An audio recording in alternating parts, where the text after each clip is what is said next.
Time for questions to the Executive Office. We will start with listed questions. Just to notify the Assembly that questions 2, 3, 6 and 9 have been withdrawn. I call Kate Nicholl. Please. Minister. Thank you, Mr. Speaker. Since 2016, we have allocated over $25 million through the Central Good Relations Fund to support more than 780 projects across all geographical areas to the benefit of more than 260,000 people. The Central Good Relations Fund is an annual merit-based programme designed to deliver and support projects in areas where there is a good relations need. These projects are a key aspect of building peace and reconciliation while bringing peoples together through common interests such as sport, arts and improving mental health. In addition, these projects often provide opportunities for participants to build new skills, gain qualifications and employment opportunities and develop new friendships. We remain committed to Central Good Relations Fund delivery with a clear focus on prioritising and maximising the number of projects delivered. Ms. Nicholl. I thank the Deputy First Minister for her answer. Would she agree with me that Northern Ireland is now a more diverse society, and as such the Good Relations Fund could widen to include newcomer communities, whilst also acknowledging that actually there's lots of brilliant work being done by the volunteering community sector who can't avail of this because it's so oversubscribed? Thank you. Deputy First Minister.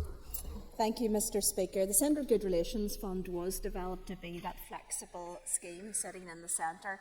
It was never designed to replace other funding, and we do have other funding schemes that are dedicated or ring-fenced for particular purposes. But Central Good Relations is probably the most flexible scheme that we have. It is founded very much in terms of Section 75(2) of the Northern Ireland Act, and that of course extends to not only in terms of political and religious viewpoints, but also in terms of different racial groups. When this was designed at the time, it did take into account new incomer groups and other aspects of that. So there is flexibility there, but it is oversubscribed, and I suspect it will continue to be oversubscribed because of the demands of it. I call Melissa McHugh.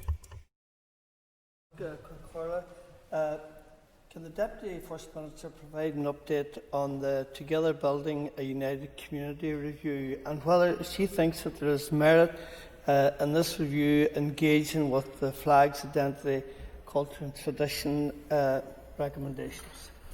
Minister. Thank you, Mr. Speaker. Yes, indeed. I think it provides a perfect opportunity to take a look at not just the recommendations coming out of the FICT report, but also the thinking and the considerations within that substantive report as well. The review is well underway. There has been a conclusion of the stakeholder engagement process. There's also been an extensive paper exercise in terms of research in conjunction with some of the universities here, Ulster University and Queen's University, to look at the developments within key policy areas. That will all be woven into the consideration of the revised strategy, but I think it would be absolutely appropriate, given the alignment between FICT and TBUC, for that to be fully taken into account as part of that review process. Thank you, Mr. Speaker.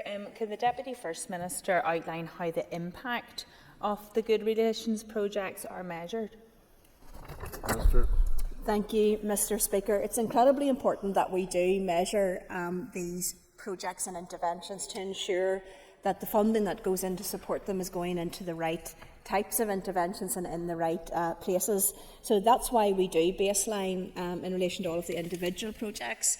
We monitor that in terms of the improvement of relationships and attitudes within the cohort that take part in these projects. And we do that at an individual project level, but we also do that across in terms of measuring all kinds of different indicators which are picked to give us a sense around how effective these things are. So yes, we do monitor this on a continuous basis, and the critical thing is that those evaluations are weaved into our consideration of the way forward in terms of the amendment to or any changes to future funding schemes. Matthew O'Toole.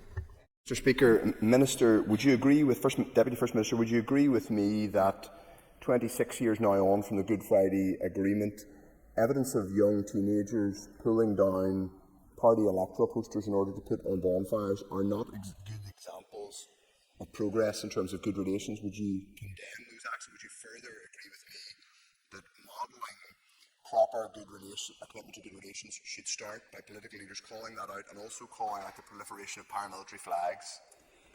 Minister. Thank you, Mr. Speaker. And indeed, building on the very good debate I think that we had in this Assembly, I believe that all parties are strongly united against paramilitarism, and also the demonstrations of that through flags or in any other way. Likewise, it is a critically important part of democracy that every candidate can stand, can promote what it is that they want voters to examine, and give voters the opportunity to be as informed as they possibly can be, and to do so without any intimidation. So of course I believe that everyone across this House would be united in terms of that approach. Philip McGuigan. Question 3. Question 4, I think, Mr. Sorry, Cash Deborah Cahir. Question 4. Minister. Thank you, Mr. Speaker. That'll teach me a lesson to remove the material for the withdrawn questions. I didn't have question number 3, but I do have question number 4. We are very aware of the needs of victims and survivors and remain committed to introducing legislation into this Assembly for a statutory public inquiry and redress scheme as soon as possible. There are a number of complex and sensitive issues for us to consider carefully. It is important victims and survivors are at the centre of this, which is why a public consultation on the key policy proposals is essential. We want to meet with Victim and Survivors Consultation Forum and seek the views of executive colleagues before coming to a decision on some of those points. It is anticipated that the consultation will be launched in a matter of weeks. We are actively considering the proposals and will include online but also face-to-face events to make sure as many people as possible will have the opportunity to contribute during the 12-week period. This remains one of the most difficult parts of our past, but we are committed to the 3 core aims of truth, acknowledgement and accountability. I'm sorry. McGuigan. Thank you. I thank the Deputy First Minister for her answer to question number 4 and her commitment to introduce legislation for a statutory public inquiry and redress scheme as soon as possible. If I can just ask the Deputy First Minister if she will commit to engage with key groups in advance of the publication of the public consultation. Minister. Thank you, Mr. Speaker. Absolutely, and as I understand it, we are in the process of establishing those meetings if they're not already in the diary. I always believe that it is critically important to speak directly to those most impacted, and that not only in this area but across all of the policy areas within the department is what the First Minister and I will strive to do. So yes, we will be meeting with them. We believe that is very, very important, and we want to continue to ensure that this process is a victim-centred process and that this process works for those most impacted by it. Paula Bradshaw. Thank you, Deputy First Minister, for your answer so far. You will recall from the Historical Institution-based inquiry, Sir Anthony Hart, in advance of its publication, indicated that he was going to recommend a redress scheme. And so the victims and survivors had to wait about 4 years, really, from that indication until the redress scheme was set up. To what degree can you commit that the redress scheme will sit alongside the public inquiry as opposed to be subsequent to? Thank you. Minister. Thank you, Mr. Speaker. Yes, this is an unusual aspect of this in the sense of that the initial redress scheme in terms of the standardised payment will be sitting alongside the public inquiry. And you're absolutely right, that was done based on the experience where there is an actual and real need within those most impacted for that type of support now.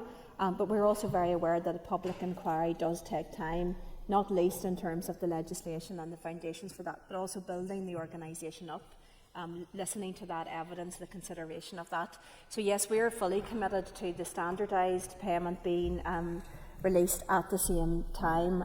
As you know, that there's a phase 2 in terms of a more tailored payment that will come further down the line, but it's important to meet the needs of those most impacted as soon as we possibly can. Declan Kearney. Minister. Meetings of the North-South Ministerial Council resumed on the 8th of April with a plenary meeting held in Armagh. Since then, ministers have met to discuss a range of issues within the sectoral format, including trade and business development, special EU programmes, education, agriculture, language and environmental and aquaculture just this morning. Meetings in the remaining sectors will be taking place over the coming weeks and months. The focus has been on ensuring appropriate governance is in place for the North-South bodies, including appointing CEOs, appointing board members and agreeing business plans. The North-South Ministerial Council is also considering how the various North-South Ministerial Council sectors can contribute to addressing climate change and the loss of biodiversity. Mr. Kearney. Thank you, Mr. Speaker, and my thanks to the Deputy First Minister for her answer. Deputy First Minister, Lough Neagh is not only the largest freshwater body on the island of Ireland, but it also, as you know, provides 40% of our drinking water in this region. It's also integral to the environment, the biodiversity, the economy of the Lough Shore community and also the adjoining waterways. Can you set out for us this afternoon what steps you are prepared and committed to take to build upon the discussion at the last NSMC on the issue of Lough Neagh? Minister. Thank you, Mr. Speaker. The issues pertaining to Lough Neagh are, of course, predominantly issues for the Northern Ireland Executive and the Minister for Agriculture. We did have those discussions in the North-South format, particularly in relation to the area of sharing expertise and research. Of course, we know that these issues are longer-term issues as well, so that research and that collaboration will be important in terms of looking at the medium to longer-term interventions. But of course, urgent action is required now. That's why I welcome the 1.6 million that has been set aside in this budget for urgent actions in this year, and that was supported by most of the executive. We all know that in our constituencies, there are aspects of our constituencies that touch on Lough Neagh, but we also know it's a Northern Ireland-wide issue. It was disappointing, I have to say, that not all ministers in that executive supported that 1.6 million being allocated, but it was the right thing to do. We must all collectively work to ensure that there are immediate interventions while we continue with that research to ensure that there's the right longer-term interventions as well. Brian Kingston. Speaker, and the Deputy First Minister will agree with me that East-West relations through the East-West Council and the British Irish Council are just as important and vital as North-South relations through the North-South Ministerial Council. With the general election taking place on the 4th of July, will the next meeting of the British Irish Council still proceed as planned? Minister. Thank you, Mr. Speaker. Yes, absolutely. The first meeting since devolution of the BIC, British Irish Council, will take place at the end of next week in the Isle of Man. We will be participating in that. I think it is critically important that we continue to build on those relationships. There has been a significant amount of change in terms of the leadership across those participants, but we look forward to building those strong relationships because, of course, big issues like climate change in terms of growing our economy, the way that we operate within the international space, all of these issues will be helped by closer cooperation, including across this United Kingdom. David Honeyford. Thank you, Mr. Speaker. Just to ask our Deputy First Minister for an update on what work has taken place in the new international relations strategy during the months of May and June of this year. Minister. Okay, I thank the member for his question. There has been extensive work done in terms of the review of the Good Relations strategy, and officials are currently finalising that based on the extensive consultation that they have done, and we look forward to seeing those proposals coming forward. Cool. Will you? Case for a shock, question 7. Thank you, Mr. Speaker. TEO is responsible for taking forward the necessary arrangements to implement the provisions of the Identity and Language Northern Ireland Act 2022, including the establishment of the Office of Identity and Cultural Expression, the Irish Language Commissioner and the Commissioner for the Ulster Scots and the Ulster British Tradition. We have given initial consideration to the appointments process and hope to make an announcement in due course regarding the necessary recruitment competitions. We will keep members updated. Mr. Delargy. Thank the Deputy First Minister for her response, and it's very welcome that an announcement will be coming forward in due course regarding those recruitment competitions. So will the Deputy First Minister detail the reason why the three bodies have not yet been established, and can she commit to setting out a more definitive timeline for the recruitment of these three bodies? Thank you. Thank you, Mr. Speaker. These are public appointments and they're also statutory bodies. They are brand new, so therefore there's been a considerable amount of work done in terms of the establishment of that through the legislation. Because they are public appointments regulated by the Public Appointments Commissioner, there are a number of necessary and legal steps that we have to go through. There will be three different recruitment competitions, but all operating at the same time, with the aim of recruiting 8 individuals, because of course the Office of Identity have more than one. So it is a substantial undertaking, and we have considered the initial submission in relation to this and have agreed that. So we're now waiting for the more detailed around the legalities, the contracts, the proposals, the job spec and all of those different requirements that we need to look at. So yes, it is a lengthy process, but we are determined that this will proceed, but will proceed in a way which gets the right people absolutely for these posts. John Mulholland. Thank you very much, Deputy First Minister, for outlining the timeline. And I'm just wondering if you could elaborate just on what budget has been set aside for this for the financial year 24-25, please. Minister. Thank you. The public appointments process generally takes between 6 to 12 months, especially if they're new recruitment processes. So in terms of the financial implication for that in this year's budget, it will really be the cost of the recruitment competition. We will not know the actual cost of the office until we look at the initial business plans for those proposed offices, and those will come up for agreement in terms of the business and corporate plans. We have flagged this with the Department of Finance that there isn't a budget currently sitting within our lines to support this, but it is something that we have flagged to the Finance Department, but in all likelihood it will be into the next financial year before there's any actual expenditure required against those three establishment of the offices. The Minister. Business cases have been presented, but the Department must have some idea of the likely cost of these bodies. What is that estimate? Minister. Okay, thank you, Mr. Speaker. So all of these costs are ultimately scalable and dependent on how many staff, the agreement of the business and corporate plan. No body can ever do everything that they want to do, so it is about, of course, looking at whatever budget is available and people being able to fit and prioritise within that. Of course, the starting point for that would be looking at the statutory duties of each of these commissioners, but also in terms of the individual appointments, the proposals that they make.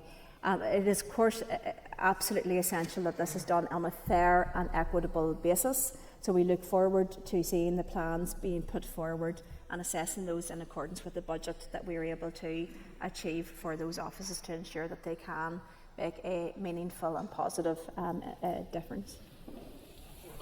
Dr. McAleer is not in this place. I call Matthew O'Toole. Mr. Speaker, question 10. Minister. Thank you, Mr. Speaker. Mr. Speaker, with your permission, I will answer questions 10 and 12 together.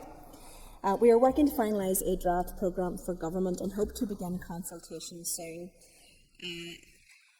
Publication and consultation dates are under consideration due to the pre-election period. We want to hear views on the draft document from as many people as possible during the consultation period. We will deliver a consultation process which allows individuals, stakeholders and delivery partners to help shape our vision, and we will make use of both in-person and online events to help this process. Mr. O'Toole. Thank you, Mr. Speaker. Are we to understand from the Deputy First Minister that the programme of government is actually drafted but cannot be published yet? And secondly, can I ask the Deputy First Minister, in response to a question that I submitted, we established that 100 meetings, at least 100 meetings, took place between executive parties and the civil service between the Assembly election in 2022 and the restoration of these institutions in February 2024.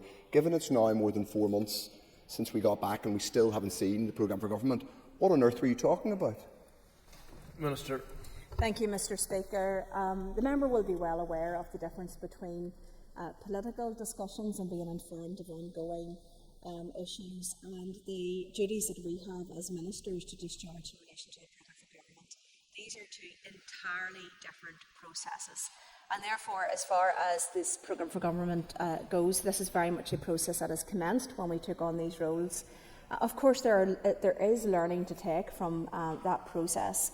But of course we want to make sure that this is a programme for government that can fit within the sadly limited budget flexibility that we have, but still one that makes a significant difference on the key issues. We've already highlighted what some of those prioritised issues are. Those are the issues of childcare, of tackling the big challenges within our health system, supporting those families with children with special educational needs. These are big issues. Those will be prioritised within that, but it is right and proper that we take the time to ensure that those are integrated through these proper roles that we hold at the moment. Nick Matheson. Thank you, Mr. Speaker, and thank the Deputy First Minister for her answer so far. Can the Deputy First Minister confirm how the programme for government will align with the legislative programme and budget for the Executive? Minister. Thank you, Mr. Speaker. The member will be aware about how challenging the current budget is, and the number one priority initially must be to try to maintain our public services to the best standard we possibly can within the budget envelope. That will inevitably limit the discretion that we have and flexibility that we may have in terms of new policies. But we are very clear that this is not about trying to do everything and put everything into a programme for government. We do want to prioritise. We have highlighted, as I've said, a number of those issues already. Issues such as the lack of affordable childcare putting pressures on families right throughout Northern Ireland. We all know about the challenges within the health service. But look, let's not make no mistake, there is not a significant amount of money that gives flexibility for a huge range of new issues. This must be about supporting our existing public services, trying to ensure transformation and improvement against those, absolutely necessary improvement, and continuing to build for the opportunity for when further investment is available to us as an executive for those new and prioritised areas. Otsian. Jake, question 11, please. Minister. Thank you, Mr. Speaker. Communities in Transition has operated across 8 designated areas since 2019. Our officials are currently carrying out a comprehensive review of phases 1 and 2 of the programme to inform planning and delivery of any future phase beyond March 2025, should funding become available. And as part of this, consideration will be given to refreshing the initial research which identified the current 8 CIT areas. In terms of impact of CIT in West Belfast since 2019, there's been the investment of approximately £3.7 million of projects delivered in the area include health and wellbeing, community safety, employability, ex-prisoner support and restorative practice. From research, it is clear that these local initiatives continue to be at the forefront of tackling a range of problems in West Belfast. Mr. Sheehan. Thank you, Mr. Speaker, and my thanks to the Minister for her answer. I'm wondering, could she outline what the plans are for Communities in Transition 3? Minister. Thank you, Mr. Speaker. The project continues to be rolled out in terms of this phase. Throughout this phase, we will be evaluating those projects to ensure that we are pulling forward the best practice.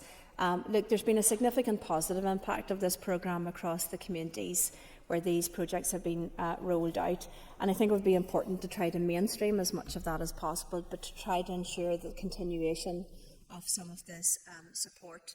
You know, we've seen a significant number of participants in those areas, and I think that has been very, very positive. I think we're seeing increases in community resilience. We're seeing a very significant reduction in relation to paramilitary-related style attacks.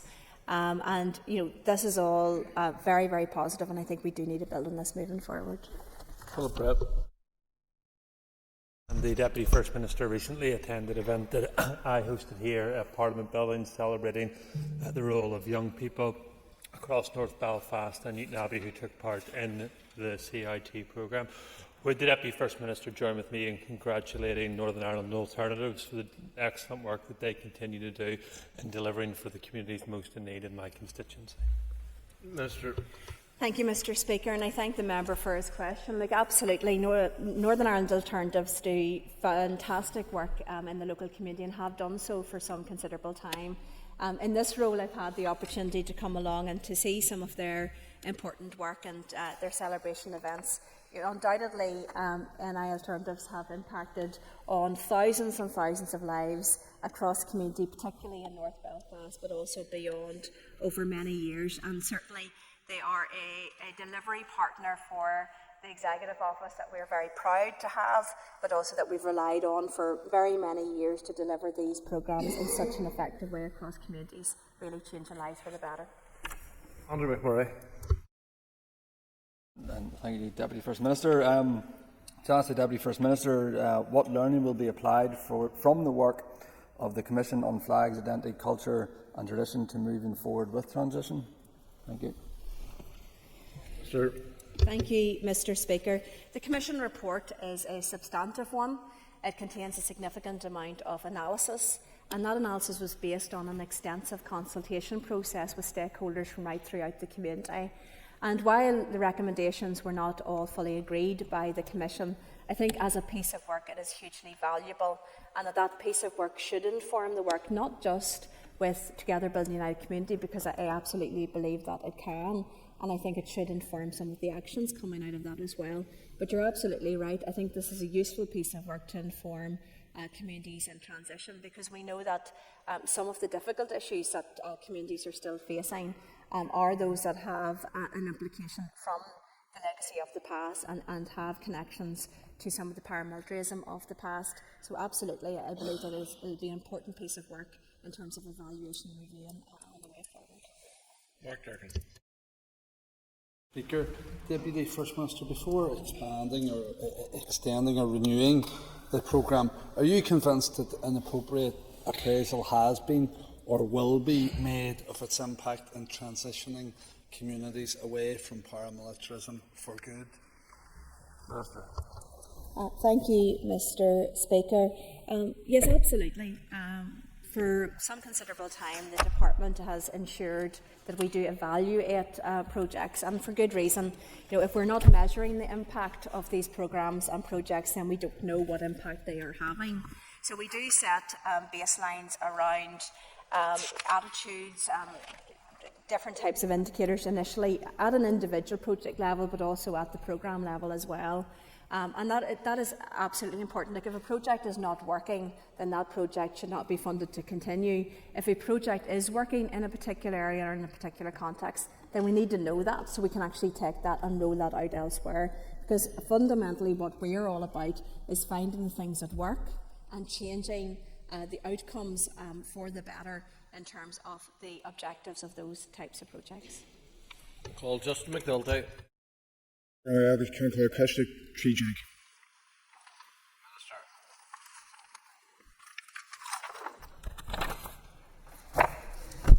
Thank you, Mr. Speaker. The Executive Committee will continue to meet during the pre-election period.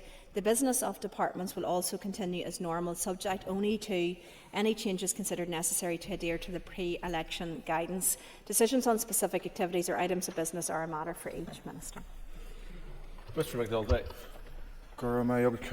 Thank the Minister for her answer. Good to see you at Armagh show on Saturday. First Minister, didn't see I was too busy running around after a wee fella in the fairground.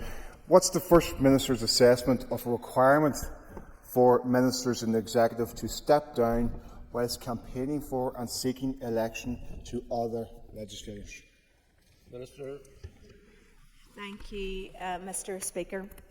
So there is guidance that has been published. That guidance is online. It's available for everybody to take a look at. Of course, the devolved assemblies are not impacted particularly by the period of PERDA, but there are implications for ministers in terms of announcements and the approach. So obviously it's a matter for each individual minister in accordance with that guidance, but it's clear that we do need to be careful in terms of some of the issues and how we approach those. Owen Tennyson. Mr. Speaker. Minister.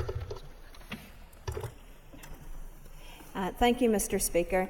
We have made the transformation of public services a key priority for the Executive. Many sectors need investment and reform in order to ensure equitable access to the high-quality services that our citizens expect and to make public finance sustainable.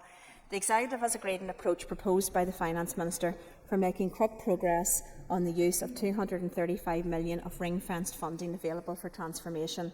The Finance Minister has established an interim Public Sector Transformation Board which will make recommendations in relation to projects which could be supported by this funding. Mr. Tennyson.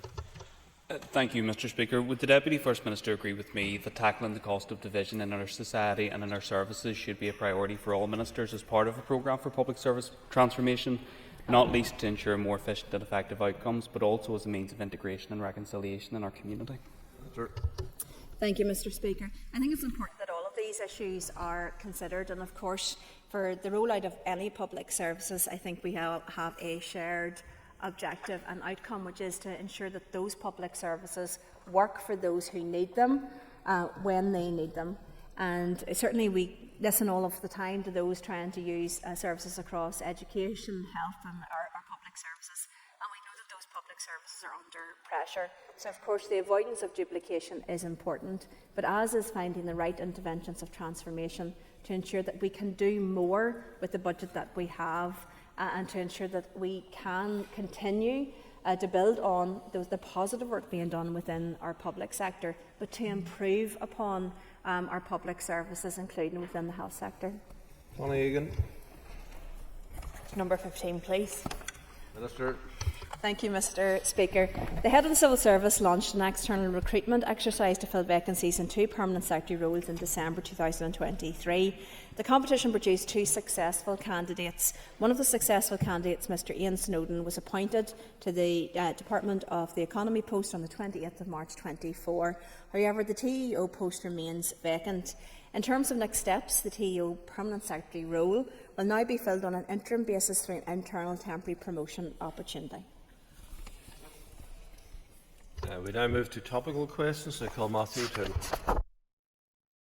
Deputy First Minister, this Saturday the Allianz Arena, the first match of the European Football Championships 2024 will take place. Wouldn't it be wonderful if we could be sure that 2028 was going to happen at Casement Park in Belfast? Can I ask whether you support that happening, but more importantly, what specific conversations have you and the First Minister had with the UK Government to ensure that the funding required is delivered to make that tournament happen here in Belfast? Minister. Thank you, Mr. Speaker. The member will be aware about how difficult the fiscal situation is currently for Northern Ireland and how difficult the Northern Ireland budget is. Therefore, this is a matter for the UK Government in terms of ongoing discussions, and I know that a number of ministers and others have been making representations to that end. Mr. O'Toole. Thank you, Mr. Speaker. Minister, I know how difficult the fiscal position is. That's why I asked you what representations your office, the head of devolved government here, led by the First and Deputy First Minister, had made to the UK Government. Earlier on, Mr Kingston asked you about the importance of the East-West Council and the British-Irish Council. Have you used that or any other route to press for funding to ensure that the Euros come to Belfast and Casement Park is built in time? Minister. Thank you, Mr. Speaker. The member will be aware that we have been pressing the UK Government on a range of issues pertaining to the budget. The Northern Ireland budget is incredibly difficult. We know the impact of that, not least in terms of the pressures within our health system, the pressures in terms of our waiting lists, the pressures in terms of the impact of that. We know the pressures on our education system. This is not a single issue. This is an issue about our core public services that people need, of health, of education, in terms of our roads, in terms of our investment. Organisations are crying out for funding, and I have certainly not been behind the door in terms of making those strong representations to the UK Government. We are prepared to step up and do transformation, but we also need the budget from the UK Government to enable us to do that in order to deliver on our core public services that will impact positively on everyone throughout Northern Ireland. Andy Allen. I asked the Deputy First Minister to confirm the Executive's priorities and whether a programme for government will robustly measure these priorities. Thank you, Mr. Speaker. Absolutely. The member will be aware that we have pushed forward with an outcomes-focused programme for government, and the purposes of that is to see the bigger picture around our objectives of having public services that deliver for people, of ensuring that what we do grows our economy, that provides a better, brighter future for everyone in Northern Ireland. But of course, how do we do that? And how we do that must be the particular actions that we take as an executive and within those departments. But as said earlier in these questions, we also need to ensure that what we are doing works. And we only know it works if we are measuring those interventions. So absolutely, there will be a framework in terms of the indicators. Those will be baselined, and it will be measured throughout the lifetime of this programme for government to inform us moving forward as well. So it's an important part, but it will be fully integrated within our programme. Mr. Allen. Thank you, Deputy First Minister, for that answer. And I was at an event this morning in Clifton House regarding hidden homelessness, and there's deep concern amongst our housing providers and those who are involved in that area at the funding made available to the Social Housing Development Programme and the ability for the Executive to truly take a cross-departmental approach to tackling the housing crisis grip in Northern Ireland. Can the Deputy First Minister outline how this Executive will truly get to grips with the crisis impacting Northern Ireland? Minister. Thank you, Mr. Speaker. And absolutely, it highlights once again how difficult our budget is. In terms of the budget set for this year, it was divided in approximately 50% of that budget to health, 30% of that budget to education, 10% of that budget to justice, and that left just 10% to be divided across the other departments, including the Department of the Communities that takes the lead in relation to housing. Housing is an issue of significant concern. To some extent, we are behind where some other jurisdictions are in relation to the housing crisis. But you will know from speaking to those at that event this morning, and we all know from speaking to people throughout Northern Ireland and in our constituencies, that the housing crisis is already putting pressure on families. We need more social and affordable housing. We must make sure that our young families and people in Northern Ireland can get homes, can get onto the housing market. So look, we need to be taking action on this now. It is a product, unfortunately, of the difficult budget position, but I'm acutely aware of those pressures, and we will continue to try to seek that additional resource to ensure that we can build what we need to build. The First Minister, you probably seen the recent Ulster Bank survey, which showed the sharpest rise in orders for the first time in 2 years. Would you join with me in welcoming this good news that indicates that our local economy and private sector in particular are growing? Thank you, Mr. Speaker. Yes, I think it's certainly a positive indication, but we do know how difficult it is, though, and I think that while we can welcome that good news, and we've said many times since we've taken this role, both the First Minister and myself, that we want to prioritise that prosperity agenda. We need our economy to grow, and we need to do whatever we can as jointly leading the Executive, but also working with our ministers to ensure that we have the right interventions, the right context to allow our economy to grow. But I think it would be wrong of me not to recognise that it's very difficult in terms of the inflationary rises and different cost rises on small to medium-sized business here who are battling through a challenging situation. But again, to send that message that we are here to support those businesses, we're here to listen to you and to try to ensure that we can grow our economy moving forward. Ms. Sheeran. Gora Magat, Lishan Lasaira, would you agree with me in that context then that it is, I suppose, really important for both InvestNI and the Executive to maximise and sort of focus on the benefits and opportunities that come from dual market access? Thank you, Mr. Speaker. I think it would be wrong to say focus in the sense that we know that our economy is made up of many different elements. There will be, of course, some aspects of it that do impact in relation to that, particularly in relation to the exporting of goods and the manufacturing of goods. We know that we are a largely small to medium-sized business economy here, and many of those are Indigenous and only trade within Northern Ireland. We must show support for those. They're the backbone of our economy, and we do want to support them. And likewise, foreign direct investment is so important and essential. We know that the biggest growth area of that, of course, has been in the services industry that isn't impacted by dual market access. So I think it's important that we move forward in parallel with a whole range of those key aspects of our economy. I think only by doing so will we be able to grow that economy and to ensure that prosperity agenda moving forward. Matheson. Mr. Speaker, can the Deputy First Minister outline what actions are being taken to progress the recommendations of the 2021 Flags, Identity, Culture and Tradition Report?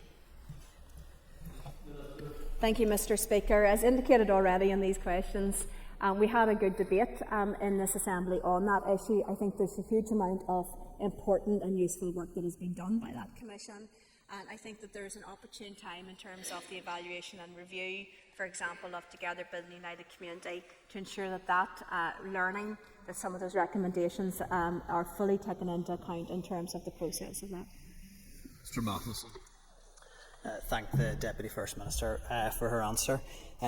Given the debate that you referenced in the Chamber, where the motion was passed that a consultation would be held into the issue of flying of flags, what work has specifically been undertaken to progress that consultation? Minister. As indicated, Mr. Speaker, the work that we're focused on at the moment is in relation to the review of TBUC, Together Building United Community. There has been hugely positive indications in terms of the impact of Together Building United Community. And of course this is largely focused on good relations between people throughout Northern Ireland. So of course the work of the FICT Commission is relevant to that. We know that where there are challenges, it is very often, as indicated, because of some of the elements of the disputed and contested history that we have here. So I think it is a good opportunity for us to fully take that into account and see if we can find a way forward. Mr. Speaker, last week a mother and her terrified daughter made the news for racial hate crime in my constituency. The daughter is so terrified that she doesn't leave the house unless going to school. Will the Deputy First Minister join with me in condemning all racist hate crimes and make it very clear that there is no place for this behaviour in our society? Minister. Thank you, Mr. Speaker. I do believe that everyone in this House would agree absolutely. There is no space whatsoever for hate crimes based on any characteristic, including race. We must all stand united against such things. People must be able to live their lives free from harassment and hate, no matter where they are in Northern Ireland. Thank you, Deputy First Minister. To follow on, then, what reassurances can you and your office give to people who are living in fear that the racial equality strategy will be robust, it will be co-designed and co-delivered, and that it will be brought to this House soon? Minister. Thank you, Mr. Speaker. It was the Executive Office that really led the way in relation to co-production and co-design in a number of our processes, not least the first Together Building United Community consultation. We adopted a very, very detailed stakeholder co-production approach for that. I think that was the first time that any department had done such a thing, and of course it has evolved and improved since then, and I'm glad to see that being mainstreamed right across. You're absolutely right, the racial equality strategy must be effective. And I think to be effective, it must be co-designed, it must be something that works. Otherwise, what is the point of doing it? We want this to be effective and we want it to work. And we want it to support everybody that it needs to support. Mr. McAleer is not in his place. I call on him. And I'm sure that many people in this chamber have seen the fantastic achievements last night by Ciara McGeehan. Would the Deputy First Minister join with me in congratulating Ciara on her gold medal? Minister.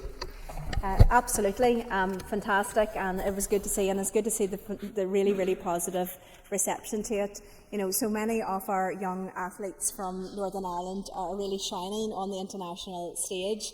It does drive us to say that we must do even more to support them, not least in relation to their training and their journey right through, because they are fantastic ambassadors for sport. They're fantastic ambassadors for young people and indeed for Northern Ireland.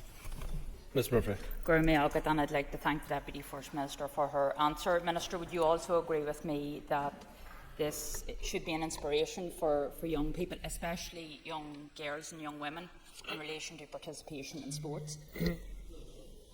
Thank you, Mr Speaker. Absolutely, it's something I'm very passionate about.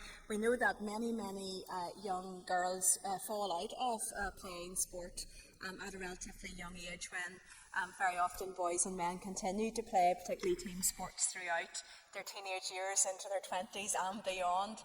So it's something that I think we need to support more of, to ensure that our young girls continue to participate in sport, not just at that elite level, but at every single level.